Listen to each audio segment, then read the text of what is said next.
Welcome to Seeking Alpha, the podcast where we're diving deep into crypto, careers, and the chaos of modern dating. I'm Larissa Bunziak. And I'm Lindsay Poss.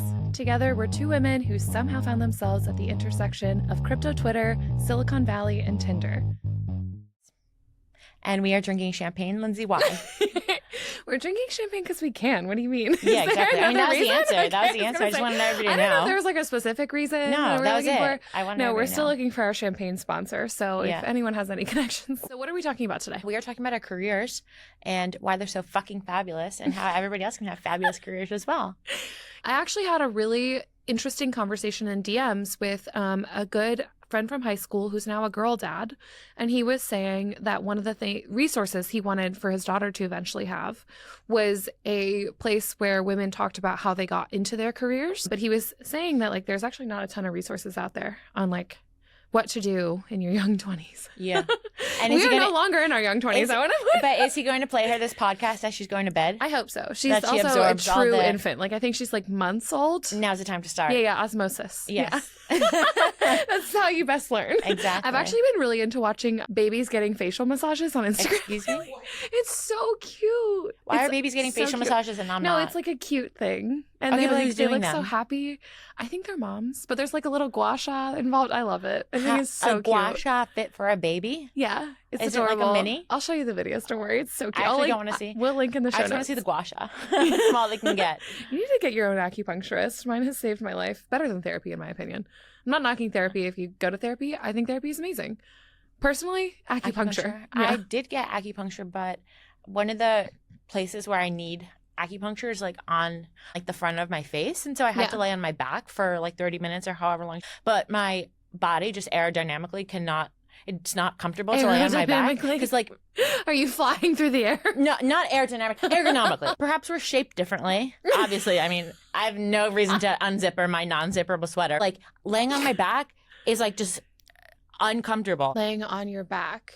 And so I can't do it for... Larissa's saying she has a nice juicy ass. That's what I'm hearing. That prevents me from being able to lay on my back comfortably. So I'm not just, like, complimenting myself. I'm... Okay, anyway, speaking of complimenting ourselves, let's get into our careers and where we are now, because this is going to sound like a gloat, and that's probably because it is. But we both have reached amazing points in our career where we're both very happy and very successful and only going forward and upward. And we are saying this not just to gloat, but because we want to share our experiences and how we've gotten here and how other people can get here too. Because I truly believe that it's a recreatable thing to get exactly what you want career-wise. Mm-hmm. And I am interested to hear your story because I have a feeling that it's similar to mine in that, like, I was not given anything professionally, tool-wise, and, like, I fucking clawed, scratched, cried, bled, screamed, sassed, everything else my way to, like, where I am. And so, yeah, anybody can be this fabulous. I love it. Okay, Samantha Jones. No, I also think it's, like, somewhat a function of aging, and this is, like, this is the year that we both turned 30. This is also the year I fully stopped being afraid of aging, actually, because every age, every time period has truly gotten better and better. I've enjoyed every phase of my life, and I mean that honestly. Like, every phase has had a lot of true positives, and like things are really only getting better. And I actually am super excited to be in a new decade. It feels, I think this is mostly like a placebo effect, but it feels like a fresh start or like a fresh, just like a fresh opportunity, because I wouldn't say start because like everything that I've been building is still there, but like a fresh opportunity to like really go out and accomplish what I want to accomplish with leaving a lot of the like insecurity and difficulties of like being in your young 20s, especially young to mid 20s. Like I feel like I've actually had the opportunity to fully leave that behind, and that's something that I'm truly, really excited for. Yeah.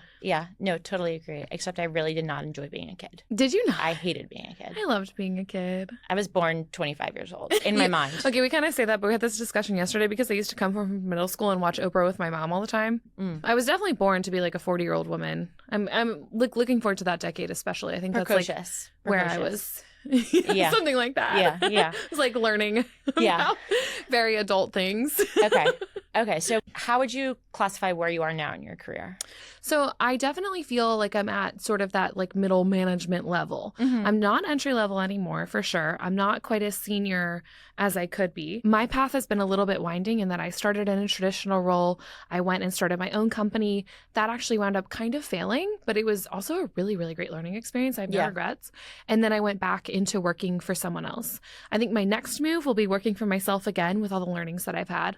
But I would classify myself somewhere in the middle right now. Not executive level, obviously, not entry, somewhere in that like that in between. Yeah. Where are you? That's actually an interesting way that you answered it, because I would not have thought to answer it from like a positional hierarchical standpoint.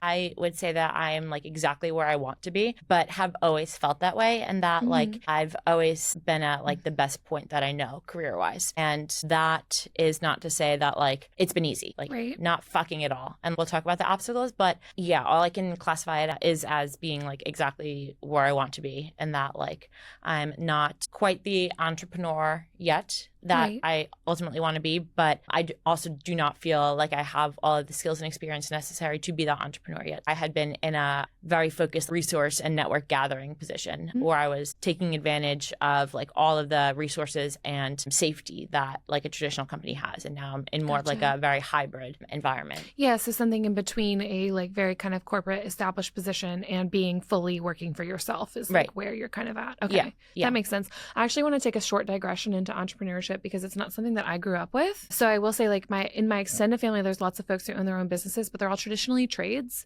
Okay. And so it's a little different. Like I have some incredibly talented folks in my family who are like into woodworking or electrical or plumbing or kind of building and working with their hands, which I think maybe lends itself a little bit more towards entrepreneurial activities. Oh, definitely. You can build a client base. Yeah. I have not experienced or had the experience of people that were entrepreneurs in like the tech space or in like advanced spaces. Yeah.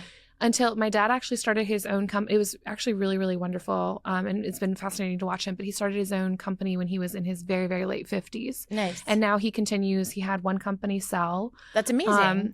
Yeah. And he's working on a second company, and like we just started a third company together. And so but like it's actually been really fun because the way that he's approaching it is kind of similar to me to how a 20 or 30-year-old entrepreneur would approach it. Like he's very fresh as well. Yeah. And so we've actually been learning a lot together, which has been really fun. That is so fun and cute. Yeah.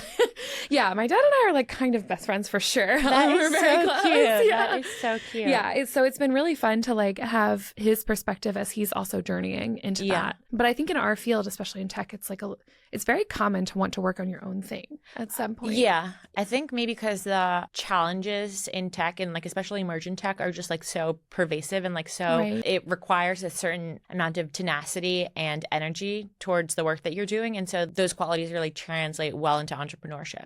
Right. Yeah. So anyway, walk me through post-college, which both of us did choose to go to four-year universities. I think both of us are of the mindset where if you can get a good education at a four-year university, you should take advantage of it. But not everyone requires a four-year university by any means. No, absolutely not. Some of the most successful people that I know invested in themselves rather than education after. I think it depends on where you're at in life. I wasn't ready at 18. Yeah.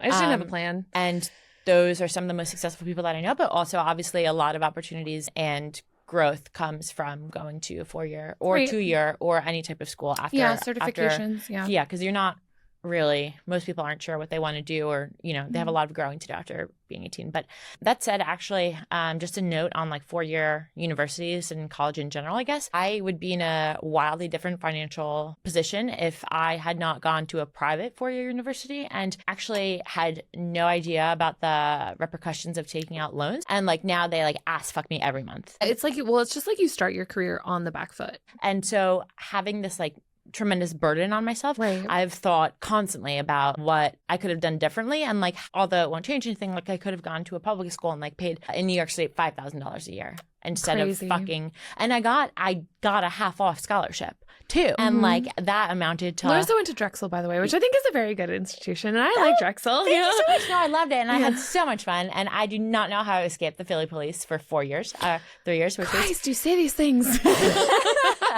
We're going to need some like more listeners before I can really get into them because I don't want to scare off potential sponsors. I think we've done that. Great. Well, at some point, sometimes I'll tell those stories, but not yet. But anyway, that's all to say that like, if you haven't gone to college yet, I truly encourage you to look at your financials and what you can afford from exactly where you are, not what you think you'll be able to afford. Because I assumed that things would just work out post-college, and like I had been making them work out, but I haven't had like the financial freedom that I expected to have in the time that I expected to have it. And weirdly, a very much do your own research kind of situation. I think the responsibility on the individual is very great. But yeah, if you are like at that point in your life when you're looking for a degree, just see if you can figure out what your true options are and what the cost of those options is. Yeah. Anyway, a tall task for an 18-year-old, undoubtedly. Oh my God, yeah. One that our government does not help with. Yeah. Yeah, I didn't know shit. I know. So it's like, just do the best you can. Ask your parents if they're reliable sources. Like, yeah. And if they're not, then like, at least you have the internet. Mentor, fucking ask Claude. No, like just ask Claude. Oh my God, yeah. I would Claude over ChatGPT all day, every day. I could fucking AI, I'd be Claude for sure. Okay. Anyway, deviated very hard from where we were. Well, okay, so we were initially going to start with kind of like post college, but I wanted to get out there with the fact that both of us chose to choose 4-year institutions. Yes, because that is an important part of the story. Yes. So what was your post college like immediately kind of like young 20s like? I always knew that I wanted to work at a PR agency, and so I interned at several during college, and then immediately after went to work at a PR agency in New York City. Immediately. That's crazy. Why? Just because, okay, so I had a very different journey. But my mom was diagnosed with a terminal illness when I was in 7th grade. And so I was 11 years old. I remember when she got diagnosed and I thought, okay, I'll be very excited if she makes it to my college graduation. Like that was kind of like where we were at. She had a rare form of cancer. It was the whole bit. And so my life was, and she actually apologized for this before she passed away. But my life was really marked with kind of thinking about how I could best benefit my family. Yeah. So all of my decisions were really made with the idea that like, what can I do to best put my family in a good position? And I don't regret any of that.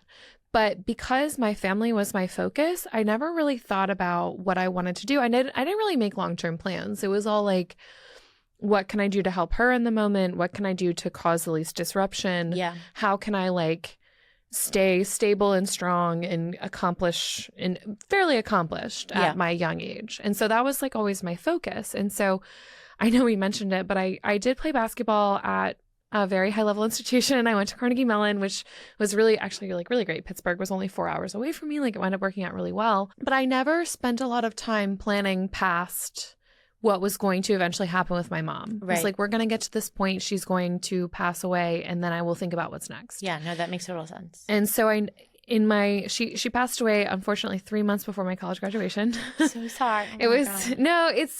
She was an incredible person. She really fought. Like, and I actually kind of hate that analogy because I think like, when it's an illness, like there's no fighting because there's no winning or losing. Like it's an illness. You can't control it. That seems so unfair to the person that's in it. Yeah. That sucks. I'm so sorry. Yeah.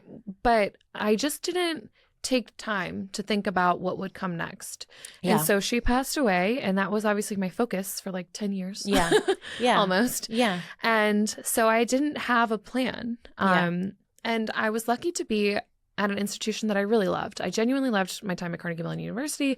I played basketball. I made amazing friends. And so I just decided to stay on for grad school, which again, like I say that like it's like a flippant choice, but I also was like an elite academic institution. Like getting a grad degree there wasn't like a bad move career-wise. Yeah. But I stayed on, and I had, through my time there, found that I really loved economics, psychology, statistics, those kinds of fields. I stayed on. I got a master's in public policy, and I just kind of spent 2 years recovering from losing her.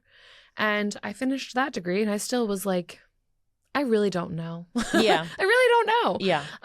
I chose to move back home.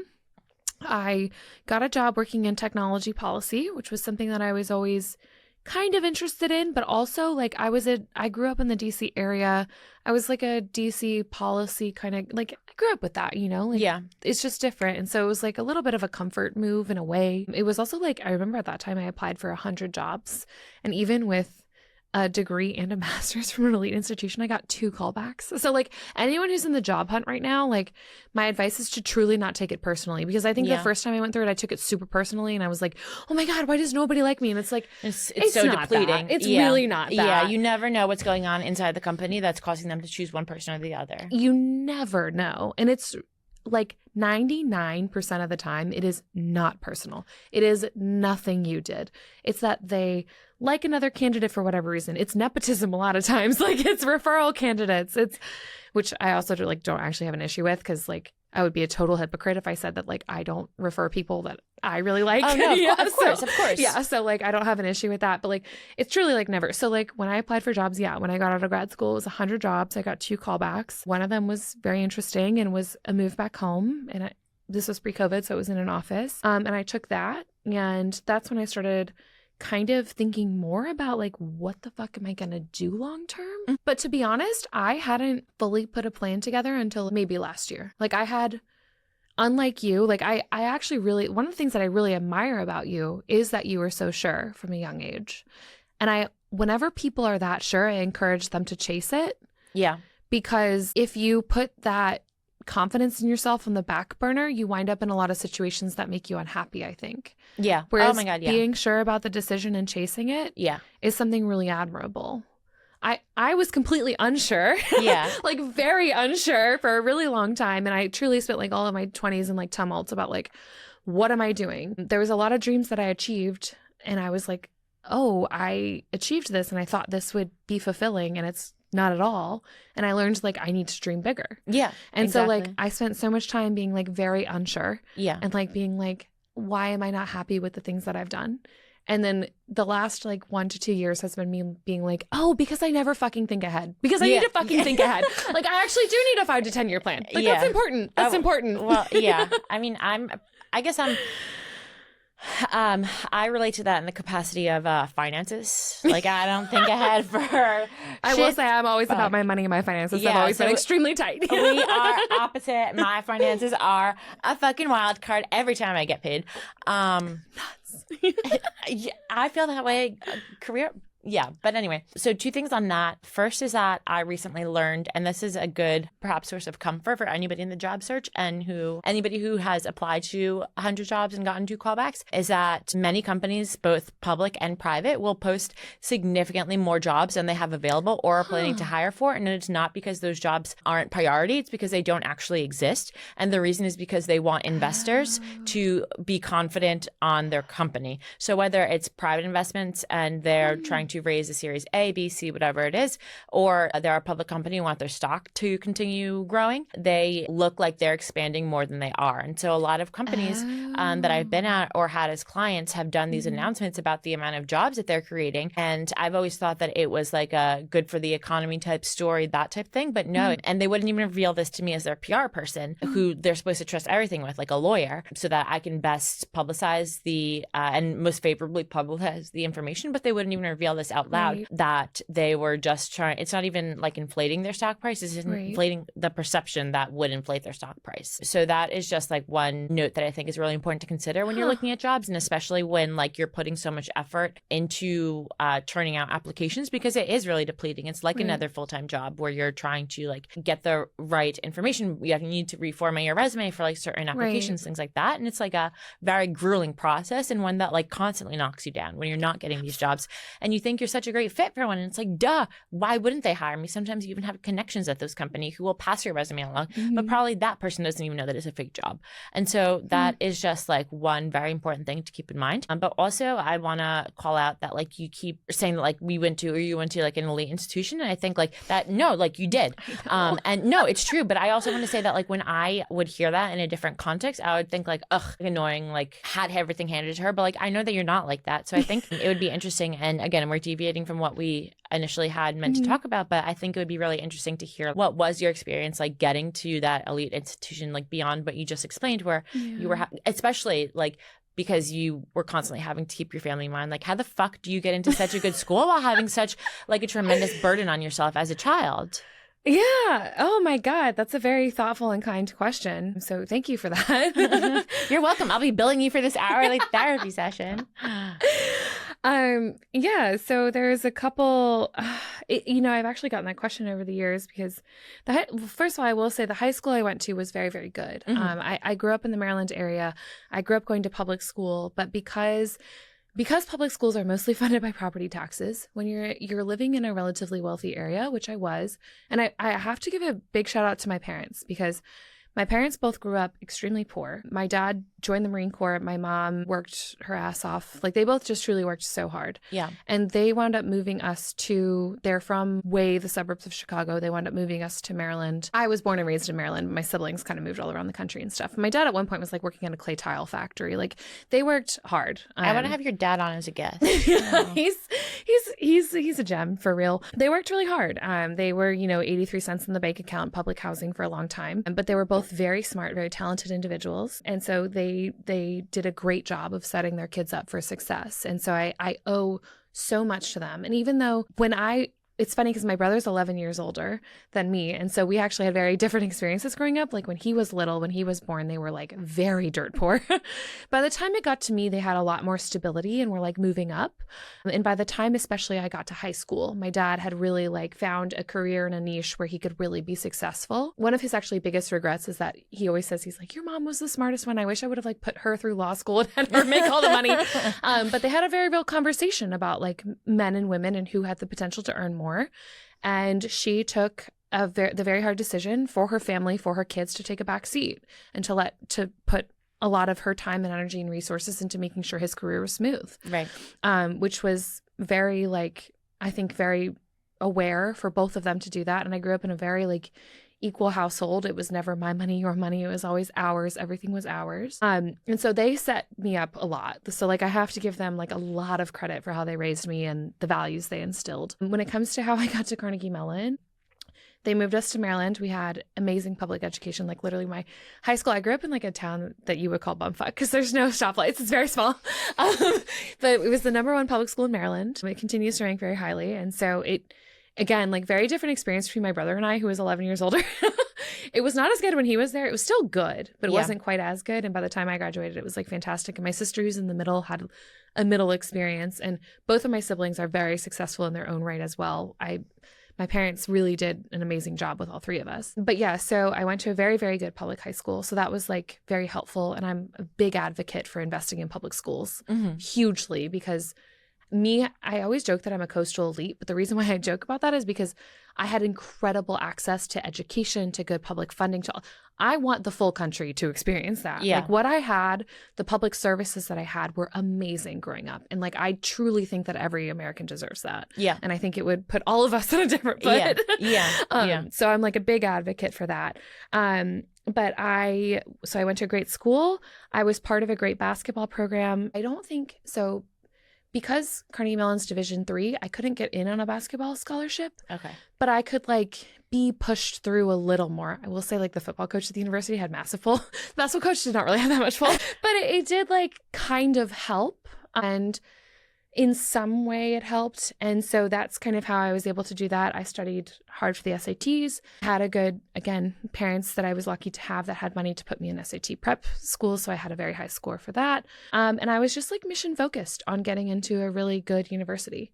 I knew that that's how I wanted to spend my time. I knew with playing basketball, especially, I was either going to go to a good university that was Division III or a shit university that was Division I, because that's kind of how good I was. I could have played D1, but it wasn't going to be at a huge school. I wasn't going to Notre Dame to play D1 basketball. Right. And I applied to all the Ivy Leagues as well. I didn't get into any, which is completely fine because the Ivy Leagues are really a lottery. It's 4 to 5% acceptance rate. For anyone, again, who's in that position, just apply because you never know. I also thought that Carnegie Mellon was an Ivy League. So. Yeah. It's very close. But yeah, so deciding to go there, actually, when I got in, I was a little bit shocked. Not because I don't think looking back, I had the credentials, but it's the same thing as a job hunt, right? You never know if you're going to win that lottery or not. Yeah, that's true. So many people have the credentials and you still don't get the winning ticket. And somehow I did, and I was not going to let that opportunity squander. But I will say, through that experience, I dealt with massive imposter syndrome. Yeah. Carnegie Mellon was an incredible experience. I have never been pushed so hard in my life. I have never been stretched so hard, especially as an 18, 19, 20-year-old. I learned so much about my own capabilities, and I was constantly surrounded by people who were just astronomical geniuses and trying to keep up with them. And in some ways I did, and in some ways I didn't, but I actually want to tie that in because one of the things that I learned is truly how important marketing, communications, PR, all these fields are, because you can be an astronomical genius, but if no one understands you, then it doesn't matter. And so very early on at Carnegie Mellon, I realized one of my gifts was maybe not being able to build build or develop the very difficult thing, but being able to understand how it was built and developed and talk about that in a way that other people could understand it too. And that without meaning to, because I studied econ and stat while I was there, behavioral and decision science, behavioral economics, that kind of thing. Without meaning to, like that's how I wound up funneling into marketing. Interesting. Yes. Like, yeah, you could have gone the more, I won't say technical, but like businessy, economic-y, financy route. I learned how to code too. I think like a lot of what prevented me from going the technical route, honestly, was confidence. I don't think it was lack of ability. If I could go back to school now, I would have gone a more technical route. Yeah. At the time when I was 18, I was not confident in my ability to do that. I actually started in our high school in a science, math, computer science program. Of course you did. Yeah. This bitch. Of course you did. And I wound up stopping, not because I was even behind my classmates or whatever. I literally just didn't have the confidence to do it. And so that is like a little bit of a thing that I regret because that was internal. Yeah. So like, again, for young people, like. Start that club. Yeah. Start that club. That science club. Yeah, like. Don't tell yourself you don't belong. You have to be realistic with yourself about your abilities and skills. But you also have to know that like there's people that are smarter than you and people that are dumber than you that have done the thing that you've done. Always. So if you want to do that thing, like just figure out how to make it happen. Yeah. And it's so much better to be the seemingly dumbest person in the room than the knowingly smartest person in the room. Always. Yeah. Always. How did you, going from, graduating school and going to an agency immediately, how have you leveraged that to like move up? Because like you said, you're in a place that you love. Yeah. So what was that like? So I started at an agency that was allegedly a consumer agency. And when I interviewed there was allegedly a consumer agency. And like when they were telling me about the clients they had, it was like Playboy and UGG. And after they said that, I was like, okay, I'm sold. Say no more. And then when I showed up on my first day, I got the list of my accounts and it was like PwC this, PwC that, PwC this. And I was like, what the fuck is PwC? And then I looked it up like at my work computer that day and saw that it was PricewaterhouseCoopers, the big four accounting firm. And I was like, what the fuck? What did I sign up for? And I'm actually really glad that happened. And it's very possible, I should note, that they said like our clients are Playboy, UGG, and PwC. And like I just tuned out after I heard UGG. So I was like, damn, I love those boots. Yeah, I was going to say, I would have tuned out for Playboy, tuned back in for UGG, and tuned back out for PwC. I just wanted to go to the Playboy parties, like whatever. Oh, that's true. That'd be fun. I'll never get there with my credentials, so, physical credentials. I would have for sure half-assed the Playboy thing, been like, oh, interesting.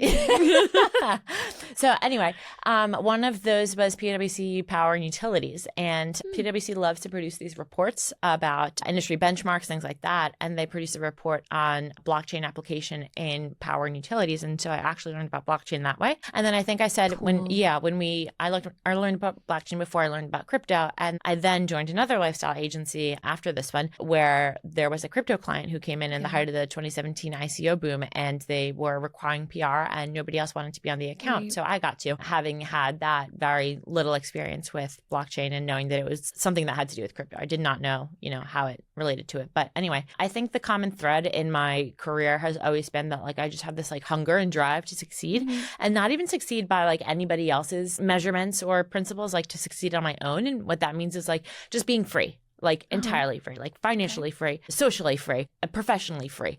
Being able to do what I want, when I want, how I want, with whom I want, like everything is like tremendously important to me. It's the underpinning of my life. And so that is what's always driven me. It's what's led me to the right opportunities because like I will never stop pursuing that. And so it's the one thing that I've been iterating on in every experience that I've had professionally is like, how do I make this more of what I want? I have not jumped around necessarily. Well, by some definitions, jumped around career-wise. I mean, the last professional job I had was 4 months. But only because like I've kept creating space for new It's been like in some cases it's been me vehemently chasing opportunity, like specific opportunities, and in some cases it's been like me having set myself up to be in the right place for the right opportunity to meet me at that time. But the common thread has always been this relentless pursuit in getting exactly what I want, and that is like what has led me to be where I am now. And well, what kinds of conversations do you have with yourself? Because again, this is a thing that I admire a lot, truly. But when you say you're getting exactly what you want, what kinds of conversations have you had with yourself, or what kinds of things have you done to explore figuring out what it is exactly that you want? That I find that process very difficult. What feels good and what doesn't. Okay. Like to me, being told what to do feels awful. And not just awful, So like you like independence, yes, for sure. and not just awful, like detestable. It like makes me emotional, like just talking about like how much I dislike I can it. see that. Yeah. It like I hate feeling like powerless. Okay. Mm-hmm. Like to the point where like viscerally I feel it. And like Mhm. I don't even feel powerless right now. I feel so fucking powerful. I have like a microphone in front of my face. Yeah. Like I could say whatever I wanted to, and then put it on the internet. I can be anywhere. But like what's like most important to me is to not feel powerless. And so like whatever I need to do to like get to that point, like I will do. Mm-hmm. And obviously I'm editing this part out. No, you're not, because I think it's really. It's just like it's like it's happening, and like I feel it, but I'm like not thinking it.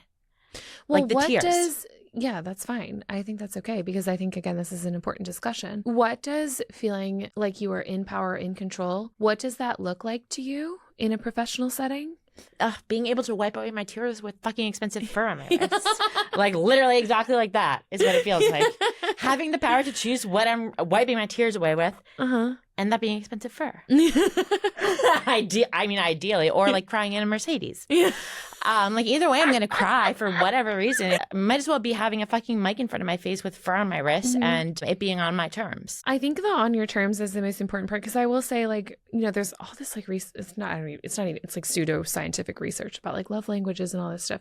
One of the things that I've always, and I don't know if struggle with is the right word, but one of the things that's always been paramount to me in my career is that I am respected. I don't need affirmations. I don't need someone to say like, oh, you're doing great. Some people do need that. And I think as you get into management, it's really important to learn what the people that you're working with need the most, so that you can draw the best out of them. I am not the person who needs like affirmations a lot. What I need is to be known as the resource for something. I need to be the go-to for something. I need to be trusted to make my own decisions and to act in my own capacity, and to have the respect of the people around me to say like, no, she's got it. Yeah. I know she's got it because she's proven she's got it. And so when you talk about like being in a position where you're able to do kind of the things that you want, I can relate to that, because that's also the kind of position that I would like to pursue.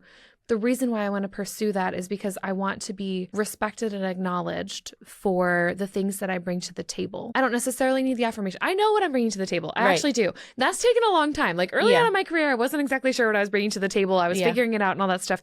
As I've gotten later in my career, and again, as we've like, I think everyone in their early 20s like learns the lesson of like, oh, like every type of person is in the job force. Yeah. Dumb, smart, in between. Yeah. Like there is no merit-based system. Like you're going to have bosses that are just morons. Dumb as fuck. Yeah. You are. And like, good for them for rising through the ranks of society for whatever reason they're able to. Yeah. Like, I'm not saying that about any of my particular actually, except for one. Who knows who he is if he's watching this. But all my other bosses, I have always like been very lucky, or created the situations for myself to have luck in the boss capacity, where like I've respected them tremendously, except for that one guy. I have not always had that. But the point is that you find out that, the meritocracy thing is just BS. And you're going to just work with all kinds of people. Yeah. And so there's no point in being down on yourself, because to your point, you could be the dumbest person in the room, and that's great. Yeah. You could be the smartest person in the room, that's also great for different reasons. Yeah. For different you should reasons. Get into different rooms, but like if that's the position you're in, like use that to your advantage to get into the next room. Exactly. Yeah. But no, I definitely had to like figure out what I wanted out of a working balance, and kind of like what trust I wanted to be given.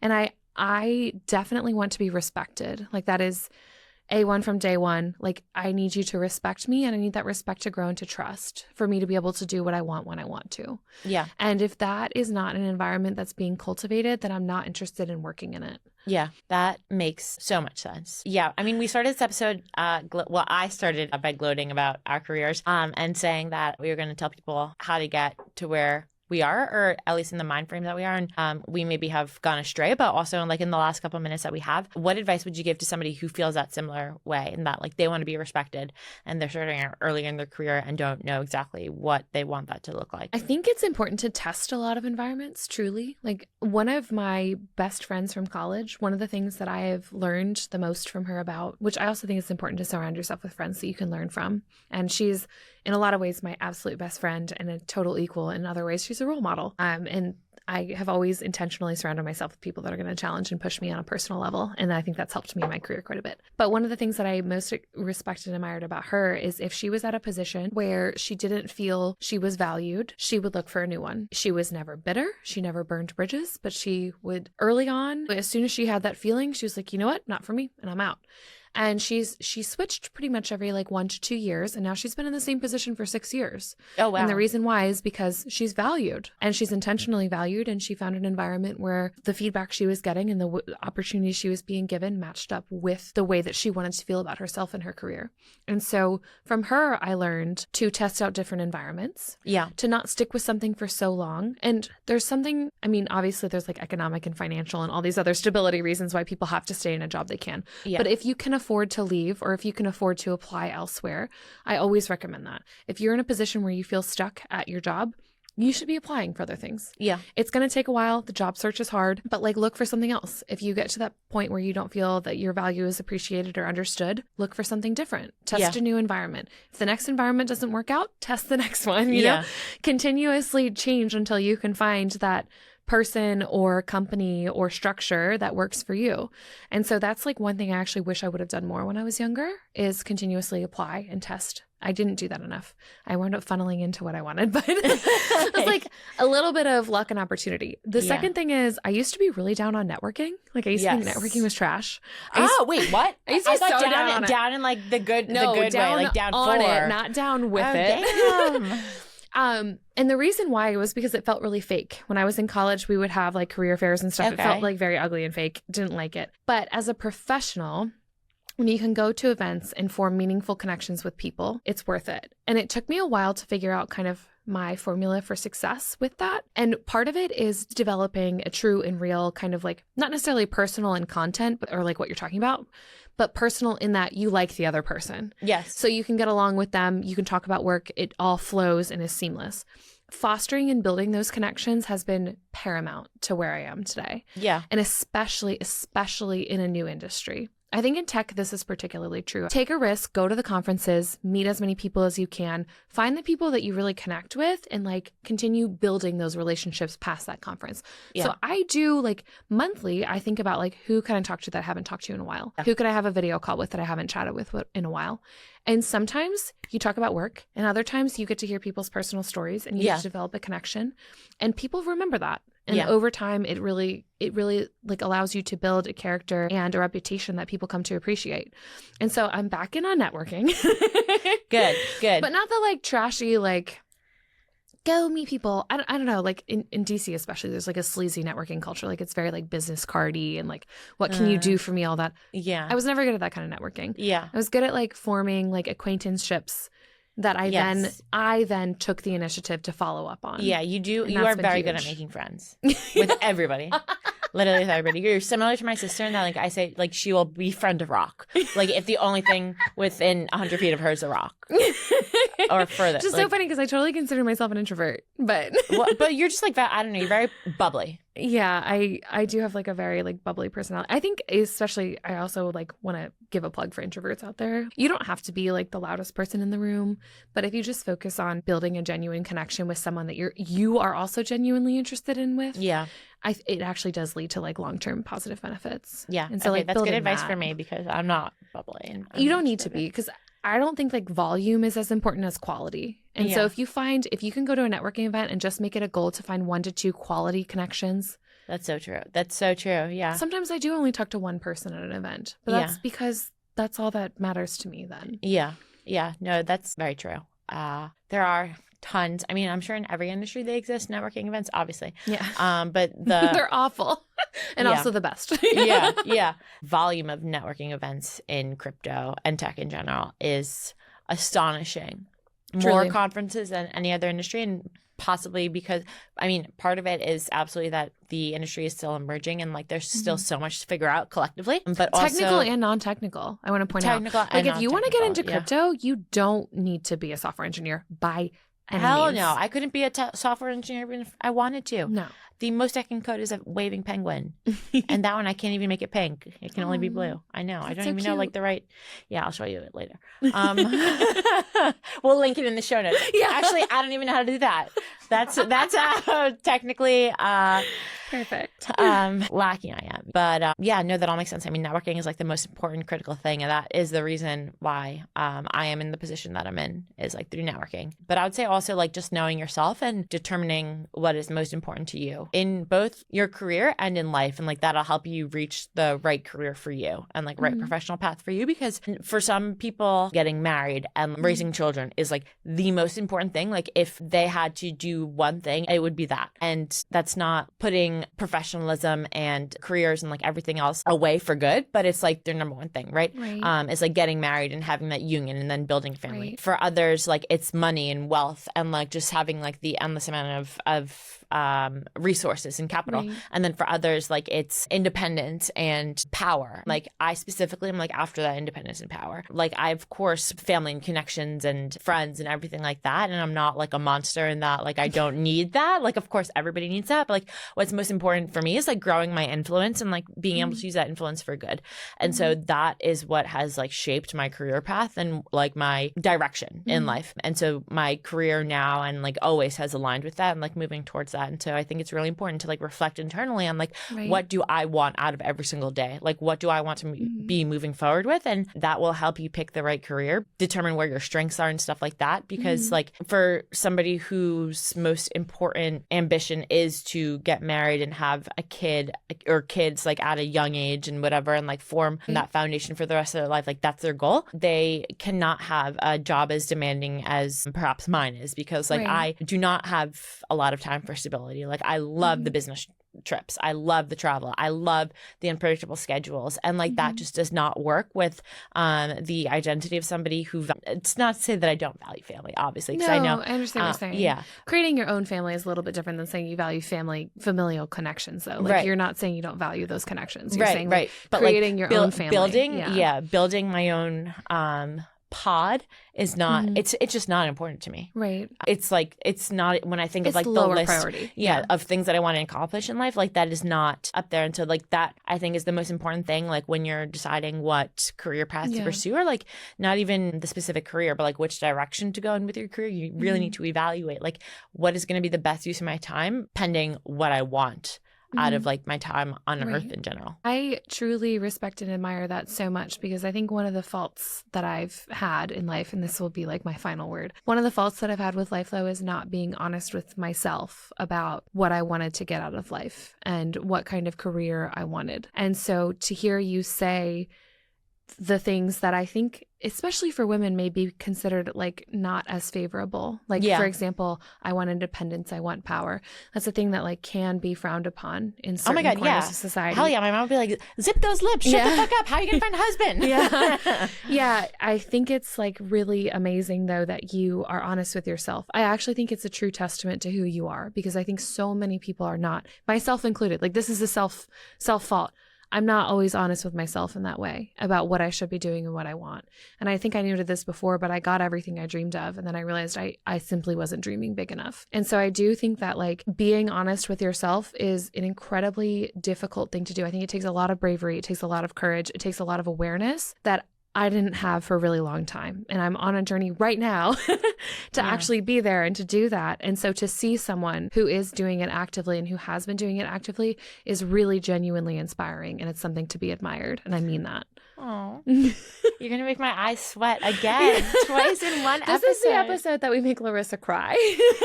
I sweat. To be clear, I run hot. It is fucking hot in here. We don't have AC on the weekends. Damn. Also, what should I do? Close this out with the story of me hanging out of a cop car in Philly, or what? We can save that for bonus content. I don't know if we're doing bonus content, but we should. Once we hit 100,000 million subscribers. Subs, 1 million. Oh yeah, we're saving that. Oh, I have better ones for 1 million subscribers. All right, 100,000 is Larissa hanging out of a cop car in Philly. I can't believe you actually like Larissa, by the way, is like a through and through New York City girl. Can't believe you spent 4 years in Philly. I had to, because I knew I was gonna be in New York City for the rest of my life. I had to. You took a break. I had to, shake it up in a little town, in another city. Not a little town. Fuck little towns. Yeah, I know. I had to shake up another city for a while, Yeah, just to especially to avoid getting arrested in New York. Yeah, That would be bad. Goodness. Okay, well, so I used to actually end my old podcast episode with this, but if you could give any advice to your younger self, what would it be? Buy Bitcoin. That's so good. And that's what I always think about. Amazing. If I could give any advice to my younger self, it would be to remove the doubt sooner. I wish I hadn't spent so much time doubting myself. And buy Bitcoin, little Lindsay. Obviously. Yeah. Well, I'm so glad everyone listened to us ramble about ourselves for... Yeah. Jesus, if you're still here, damn. I'm going to have know. to put a Pepe meme over my face for part Jesus of this episode. Christ.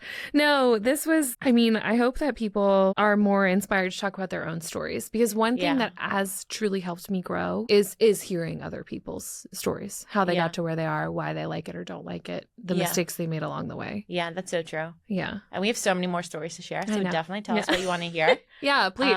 And Please give us a direction. We need to make Lindsay's eyes sweat, so who knows what it'll take. Dude, good luck. My mom passed away. If I can make it through that without, that was my crying time.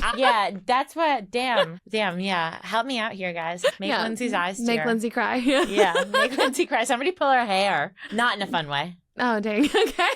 I was thinking, that'll make me cry for a different reason. There we go. Finally, Lindsay's matching my vibe. Oh, yeah. I'll give you a couple. We drink enough champagne. I'll get there. Yeah. Oh, okay. Challenge accepted. Anyways. Put enough tips in that link or whatever it is. Yes. If there's a reason for us to make a Patreon, I will share way spicier stories on it. And maybe send you a foot pic. No. Toe pic. That's even worse. Just one little baby pinky toe. Oh my God. For each bottle of Vouvet that you pay for. We are not taking business advice from Larissa on how to monetize. Anyways. Thank At least you all not so after much this for many listening. glasses of champagne. All right, bye. Bye.